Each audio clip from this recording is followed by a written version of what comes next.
Hello and welcome to the Get Better in Chelmsford podcast with your hosts Richard Brinkley and myself, Tasha Katz. This is the podcast where we talk all about the no-nonsense side of marketing, where we champion Chelmsford-based businesses and entrepreneurs who are testing, learning and growing, and where we discover that the journey is often more exciting than the destination. Lisa, welcome to the show. Hi there. Hi. Nice to have you this morning. So you are from Visit Essex, and as we were just discussing, that's 14 years ago, and 3 years in the making prior to that. So we'll reserve that story for later, but it sounds interesting. Let's kick off, as we always do, with what your definition is in your words. What is marketing? Yeah, I would define marketing as a range of tools to communicate to an audience, to sell or to influence. And for me, it's very much about communicating how great Essex is, to the outside world, but also to people inside. We want to build up kind of your civic pride with local people. The marketing I do is kind of destination marketing or place marketing. Most people, as I say, think that tourism is for people outside externally, but we really want to get people in Essex and in Chelmsford and locally to go and discover other parts of Essex and also places on their doorstep that perhaps they haven't been to before. So a lot of our marketing is both external and internal audiences. And marketing is also, to me, about influence. We know that Essex has got a certain kind of stereotype or perception, but we also know that when we're living in Essex, that not all of Essex is like that. And actually, that's not completely true. Essex is a very, very diverse county. So for us, it's really about using marketing to influence the way that people think about Essex, particularly kind of, those that are living outside of Essex, to get them to think about Essex in a very different way, to make them aware of all the things that we have to offer and how diverse Essex is. And as I say, just make them aware that Essex is a great place to live, work, invest, study, as well as visit. I think influence is a really interesting definition of that. And ultimately, we always want to influence people to do and behave how we want them to. But perhaps you mentioned a minute ago, place and destination marketing. That feels like something that people are not going to have heard of very much. Could you just dive into that very briefly and perhaps explain what that nuance of marketing is? Why is it different? Yeah, and I think the tourism industry is very misunderstood, actually, because I think people think about, do we really want lots of people coming into kind of our towns and, taking up all our parking spaces and clogging up the roads? But actually, tourism's so much more than that, and it is very much about the place. The tourism very much kind of sets about what that place is like, and that's where we kind of promote that place. So destination marketing and place marketing is the world that I live in. It is a different way of marketing. Most people market a product, whereas we have a whole place or a destination to market, which is very different. And that's where kind of your tourism fits in. I think often people think that tourism is just about attracting people into a place to go to local attractions. But actually, it's much more than that. It's about the management of a destination. It's about looking at the infrastructure and also how we position that place.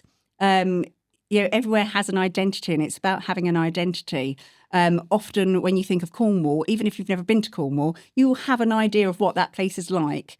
The same with kind of the Lake District, you have an idea of what that place is like. So that's what we're trying to do with Essex, is trying to put across, what you would get and what Essex is actually really like. And that perception at the moment is really different to what the reality is, because, people think that we're just an overspill of London, that, we're kind of full of kind of, towns and cities. And yes, we've got some great, new, vibrant cities across Essex, but we've also got beautiful rural countryside, and 350 miles of coastline. Much of it is kind of, undiscovered and really peaceful. So we're just trying to kind of, position that place. And it's often that place, as I say, that gives that identity. So if you think of the tourist attractions, Headingham Castle and like Highlands House, it gives that sense. It gives a sense of history. It gives a sense of what that place is really like. And then that is what we try and then promote. And if you're promoting to tourists, actually, if it's a nice place for tourists to come, then it's going to be a nice place for people to live. It's going to attract people to come and live here. It's also going to attract businesses to come and invest here, because they'll know that there's lots of things that they can do in that local area. and that there's lots of things for their staff to do, and that there's nice housing. So it's about bringing that whole place to kind of together to promote. Yeah, so I guess we kind of think of it more as days out and everything, but as you've just sort of described it in the latter moments of your answer, it's about an attractive place to work, to live, to bring up your family as well.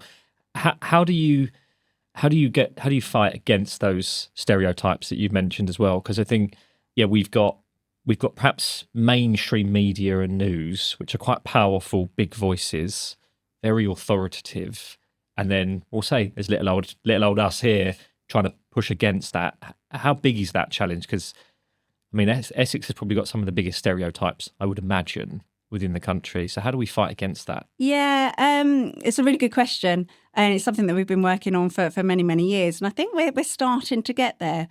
I never say, no, that stereotype isn't true of Essex, because actually, parts of that stereotype are, as they are in every county, are here. And I would never say, no, that's not us at all. That is part of Essex.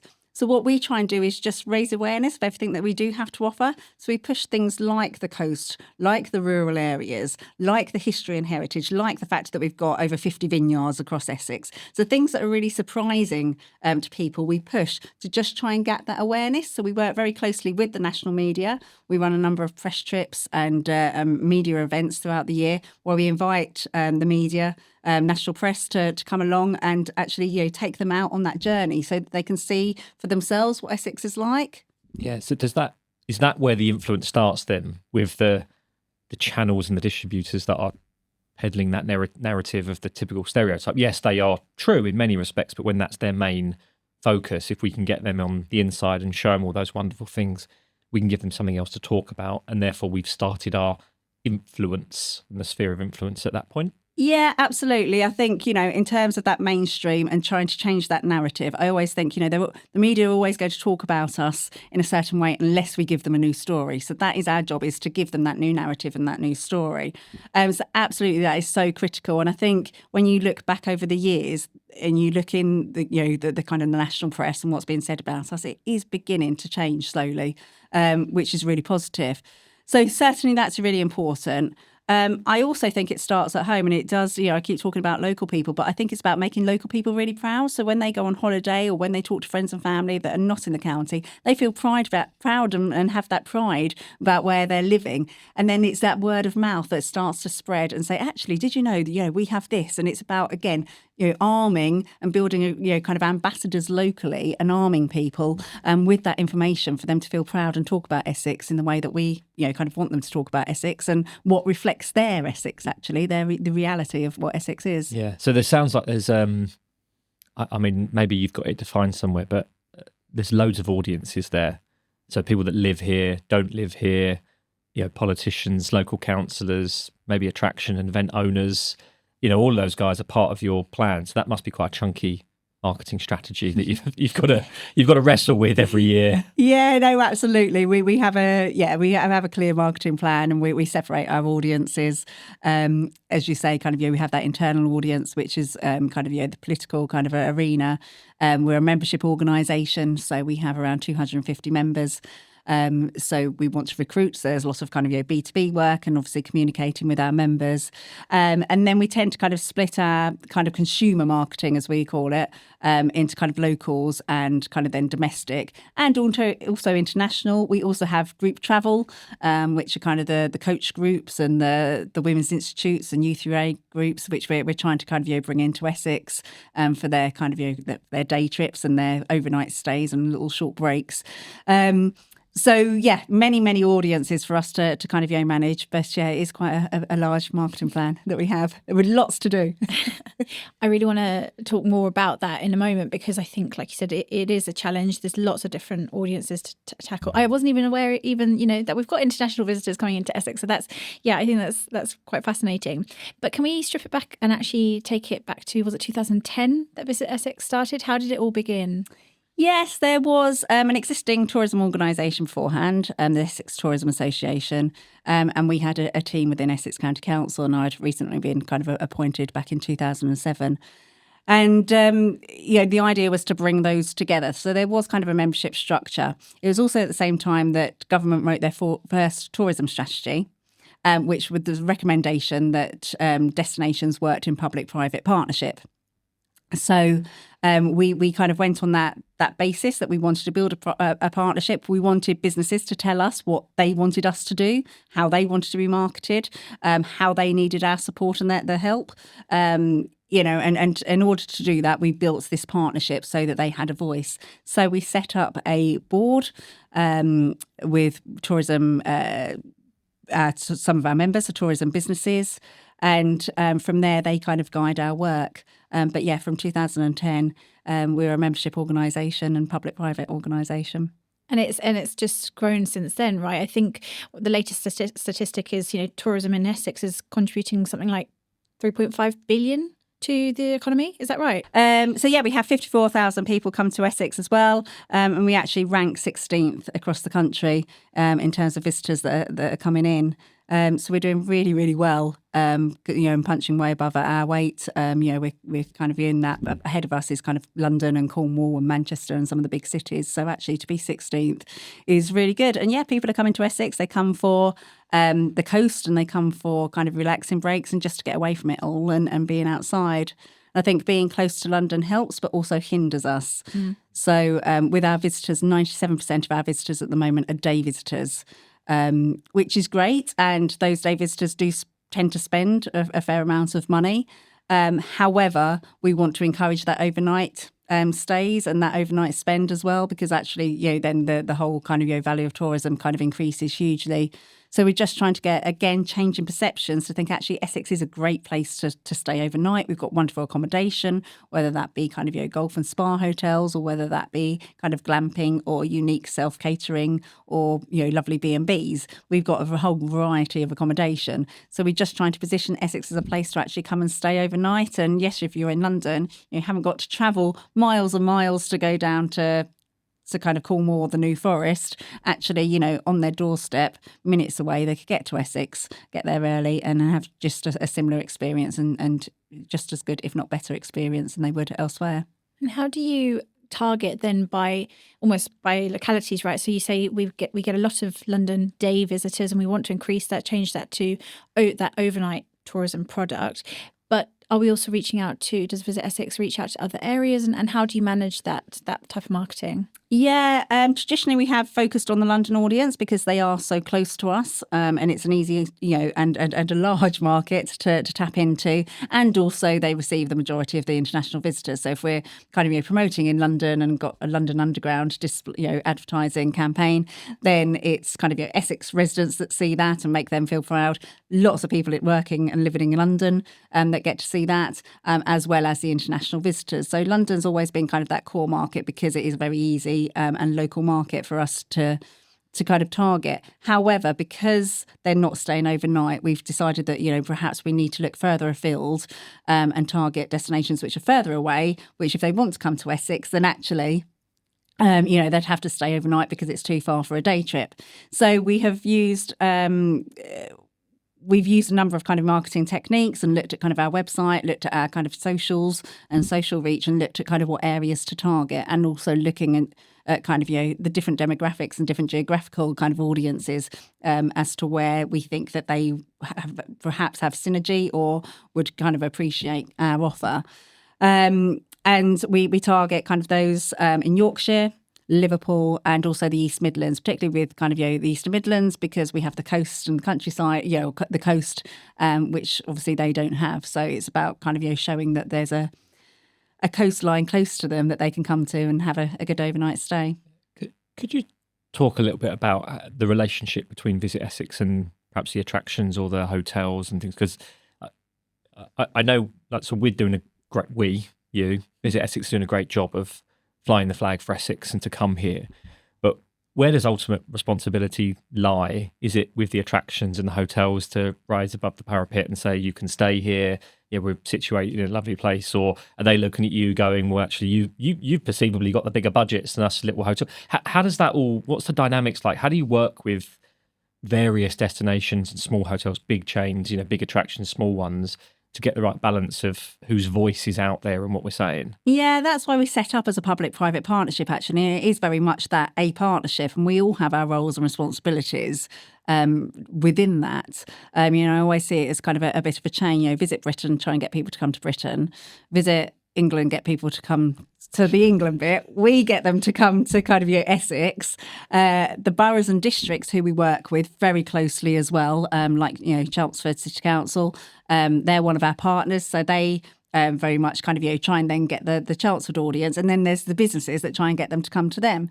So we're all in it together. We run a number of kind of collaborative campaigns. So we'll kind of run a campaign, and then the attractions will kind of piggyback on that and build on that. So we're all talking with the same messages and promoting the same thing, so that we work very kind of collectively and collaboratively together. But yeah, I think it's kind of everyone's role to really kind of sell the destination and be that kind of ambassador. And I think we all, as I say, have our own roles and responsibilities within that.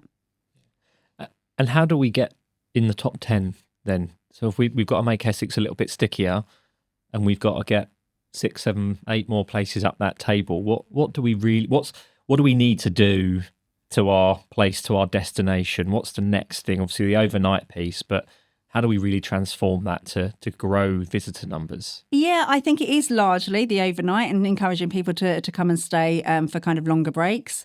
Potentially building our product as well. We know that visitors are now wanting to kind of, I say, sight do, rather than, you say, people want to sightsee. Well, now they want to do something. They want to kind of experience something. They want to immerse themselves in the local area, and they want to do something. It's about that bragging, isn't it? Now that we've got kind of, Instagram and social media, everyone wants to show off, look what I've done.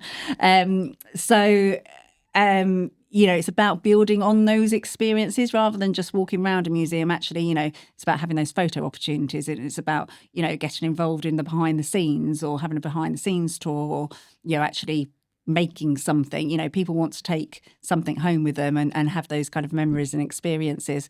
So I think there's a lot more that we can do in terms of building our experiences across Essex.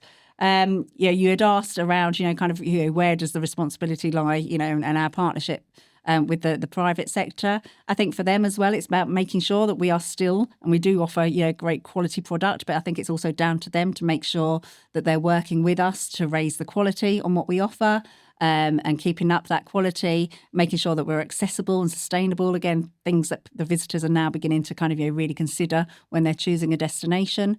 And then, yes, just building that kind of package, if you like, to get people to stay overnight. So bringing the businesses together even more, so that we build together kind of packages to say, right, okay, well, you can stay here, and whilst you're here, then you can visit this and this place. And actually, these attractions might be able to offer a discount, for example. So it's about packaging things together, and yeah, just working together, I think. And you describe having a level of influence there, in terms of saying, well, this might be a good idea, this might attract people, this might create a little bit of stickiness there. Where does that start and stop? So do you get involved in planning for new things? I'm thinking about all Bewley going up, and new train stations and transport links and homes, and there's going to be shopping centre there or something. There's lots going on. Are you guys involved at that level? Or are you helping to decide what we need next, or how we make this a better place? Where do you start and stop? Yeah, so last year, at the end of last year, we launched our destination management plan. So our destination management plan is exactly that. It's about not just looking at, and actually it doesn't involve really marketing. There is a element which is around perceptions and profile, which kind of brings in marketing. But it's about that wider kind of infrastructure. So it is around leadership and collaboration. It's around business development, and it's around that place development piece and people development. So also developing skills. At the moment, there's a shortage in the tourism industry of kind of staff. So actually, how do we get people to work in the industry, see it as a career, as a attractive job?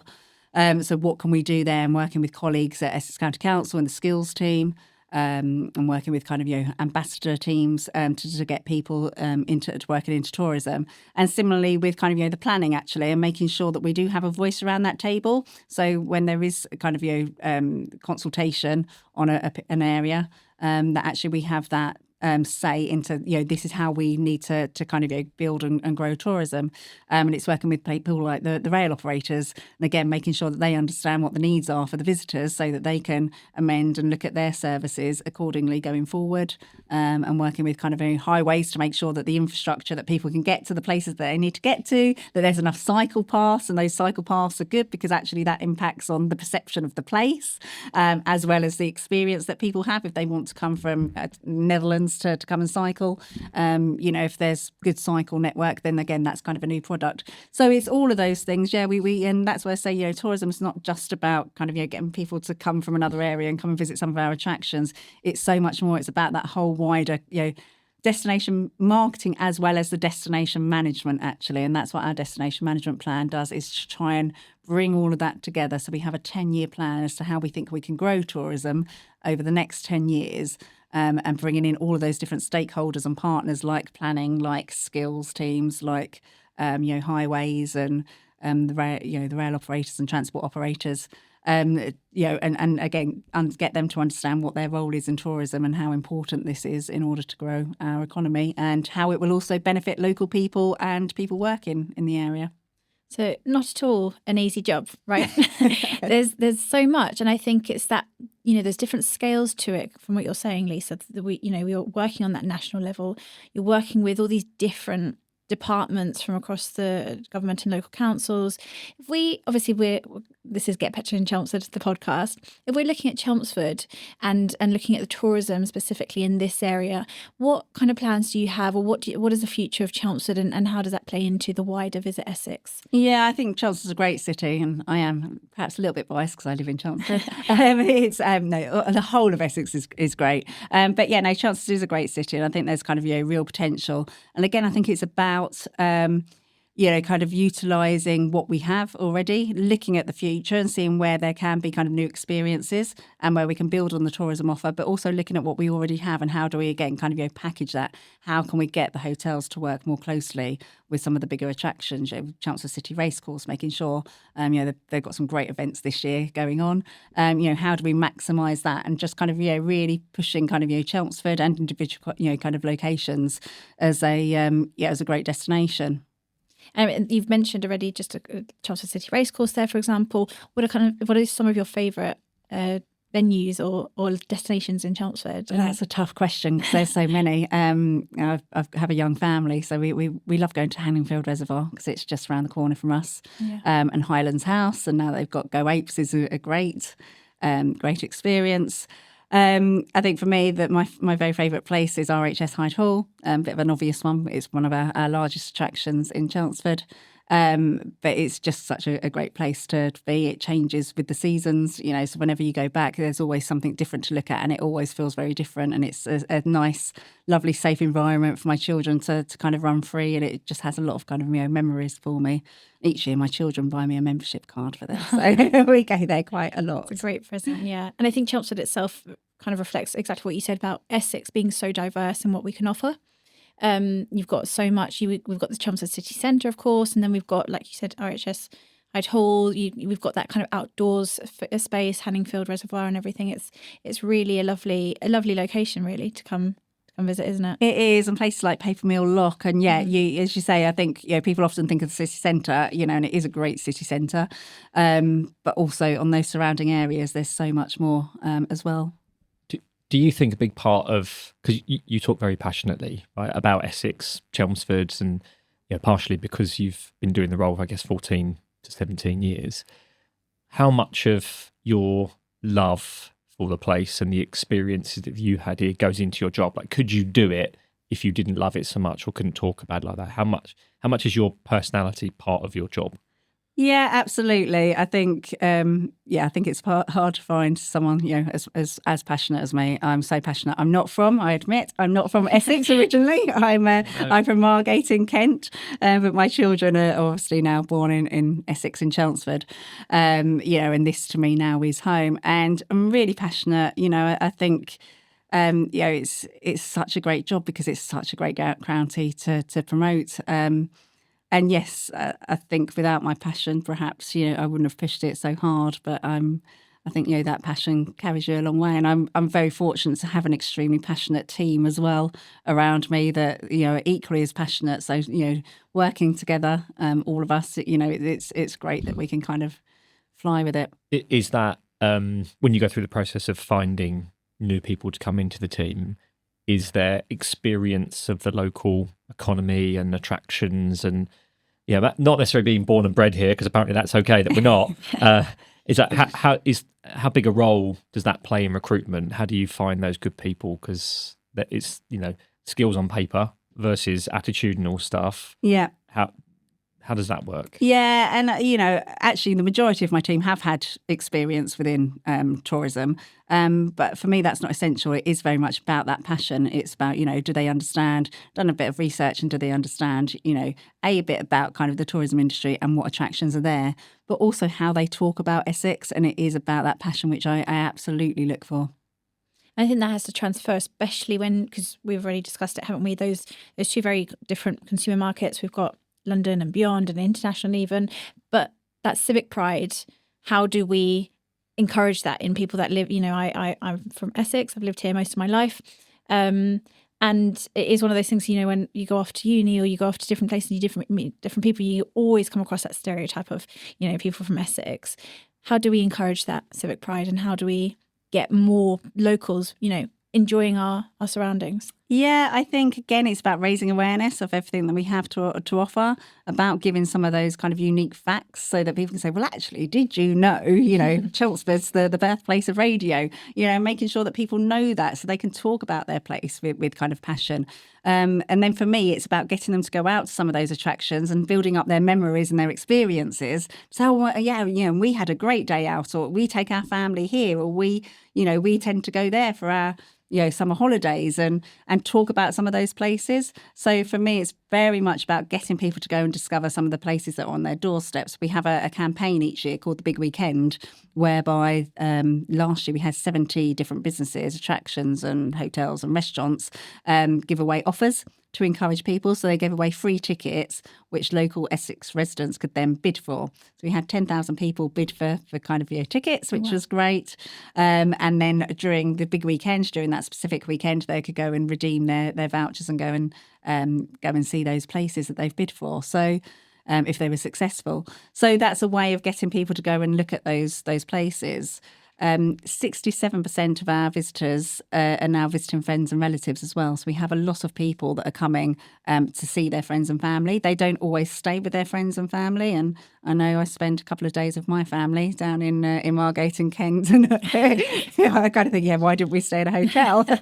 So they don't always stay with the host. But that host and that, the person that's living here always has that influence about where they go. We don't want them to take them to Cambridge and London. We want them to stay here and take them to all those places in Essex. So again, it's about making them feel proud of the places that they can, that they've experienced and been to, that they then take their friends and family there. And I guess when it is a very experiential thing, and you mentioned earlier about people sharing photos and positive sentiment online, perhaps through social media, do you find yourself walking through Hyde Hall or any of these attractions and kind of going, well, we might want to pick that litter up, or we might need to do something about that, and just kind of tweaking things to make sure that there's always a good experience? Do you find yourself critiquing and advising? I think it's hard not to, and it's not just me, it's my children now.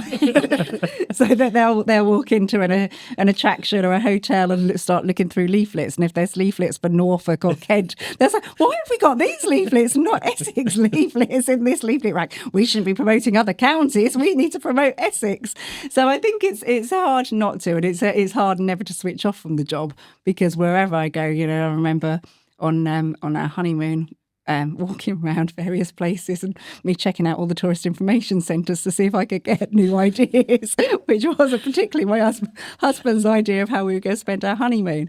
And I tend to kind of always be looking, if I'm going elsewhere, looking at how they do things. And then when we're going around kind of local, not that I criticise and critique, it's more just observant, kind of, and as you say, kind of, actually, well, how can I promote that? And looking and seeing what else is going on, look and notice that there's perhaps some events that I wasn't aware of and think, oh, well, we need to start promoting those. So, I can never switch off from the job. I think it's just pride, right? It's just, you're proud of it. You want it to be the best it can be. And Absolutely. Ultimately, we have to activate the 50, 60,000 people that visit here so they go and tell one more person. And if each one of them, you talked about influence right at the beginning, if each one of them influenced someone else to come, we would double our numbers fairly easily. Yeah, absolutely. So I think it absolutely is about the right place, the right destination, how we talk about it, the experience that people deliver. And I guess you're not always responsible for that experience, but we can only continue to encourage people to deliver great experience when people do come to Essex. Yeah, definitely. And as I say, a couple of the things that are kind of on the horizon that visitors are starting to look at, is around accessible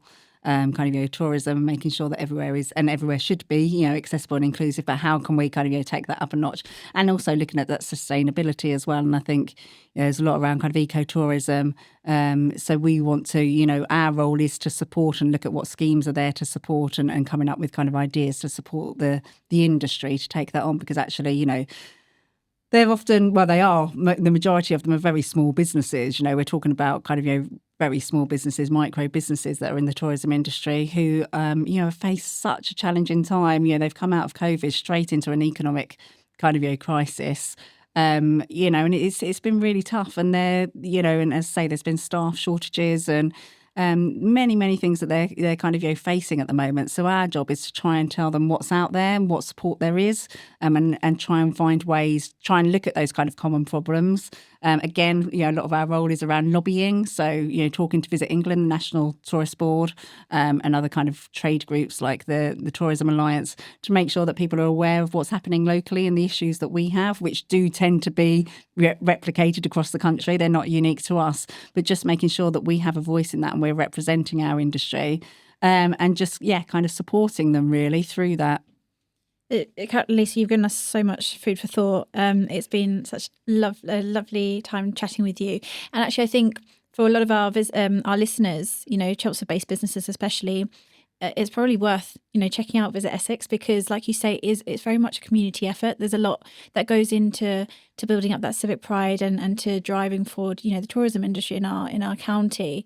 So thank you for sharing everything with us today. It's been really lovely. Where can we find you? Where can our listeners find you? And have you got anything coming up? You've mentioned already the big weekend. What should we be looking out for? Yeah, so the big weekend we'll be turning back in the autumn, and we're going to try and link it and coincide it with Essex Day, where we celebrate our patron saint of St. Ced. You can find all information about things to do and see on our website, which is visitessex.com, and we're also across all socials as well. We'll be coming to find you then. Thank you so much, Lisa. Thank you. You've been listening to the Get Better in Chelmsford podcast with your hosts, Richard Brinkley and Tasha Katz. If you enjoyed this episode, please be sure to like and subscribe. And remember, you can tune into the full series wherever you listen to your podcasts. Thanks for listening.